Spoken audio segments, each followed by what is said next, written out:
The tension didn't arrive all at once, it built quietly, question by question, glance by glance. As a seat dispute escalated on board, voices sharpened and attention gathered. Through it all, a black woman remained steady, anchoring the moment until truth caught up and balance was restored.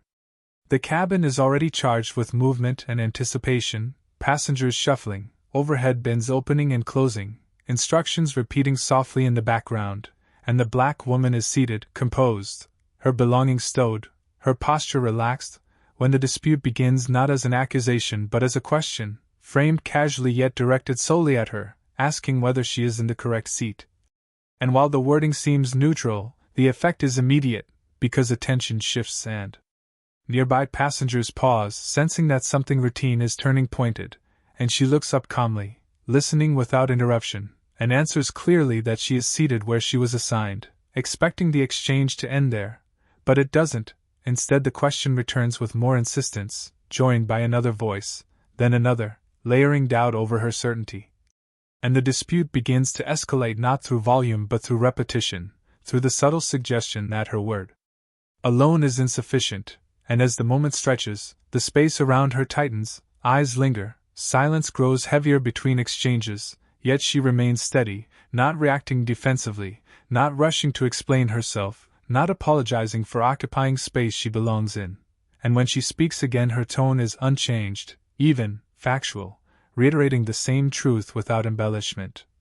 And that steadiness becomes the counterweight to the escalation, slowing the pace of the interaction even as others seem eager to resolve it quickly, and authority is invoked, procedures referenced, systems consulted, and throughout this process she does not move, does not posture, does not perform reassurance, she simply remains present, allowing the dispute to unfold without surrendering control of her demeanor, and as verification replaces speculation, the escalation begins to collapse, because the facts align. The seat assignment confirms her account, and the narrative that was forming dissolves quietly, and the correction comes swiftly, almost hurriedly, delivered without acknowledgement of how close the moment came to becoming something larger, yet it is unmistakably public, visible to everyone who witnessed the escalation, and she receives it without comment, returning to stillness as if nothing extraordinary occurred, while the cabin subtly resets. Aware that a situation that could have erupted instead resolved through her steadiness, and the significance lingers not because of drama, but because calm held the line long enough for truth to surface. What gives the moment its weight is the effort it takes to remain steady while tension builds around you, because escalation invites reaction, and black women are often aware that any reaction will be interpreted through layers of bias before it is heard on its own terms, and her composure was not passive, it was deliberate. Shaped by an understanding that control over one's response is often the only power available in moments like this, and the dispute did not escalate because of error, it escalated because of disbelief, because her certainty was questioned repeatedly even as she remained consistent, and by refusing to match urgency with urgency she denied the situation the emotional fuel it needed to tip fully into conflict, and instead forced it into a slower, more accountable process, one where facts had to be checked and assumptions could not stand unchallenged.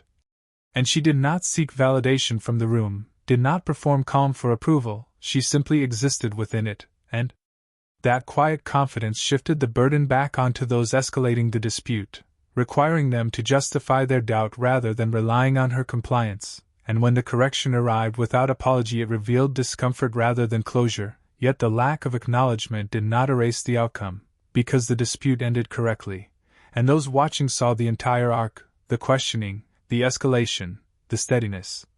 and the correction, and that sequence leaves an impression,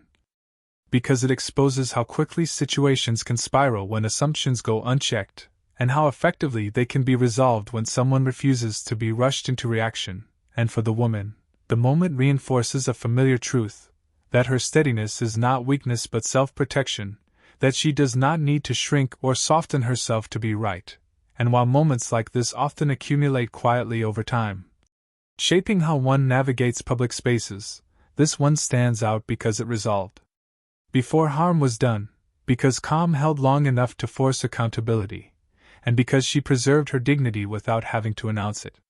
Seen more broadly, The incident highlights how many public disputes are driven less by facts than by momentum, and how quickly that momentum can attach itself to certain people. Yet her experience shows that escalation is not inevitable when someone refuses to surrender their center, and by remaining steady she disrupted the rhythm of the conflict, creating space for verification to replace assumption. And although the resolution was quiet, almost rushed, the timing mattered because truth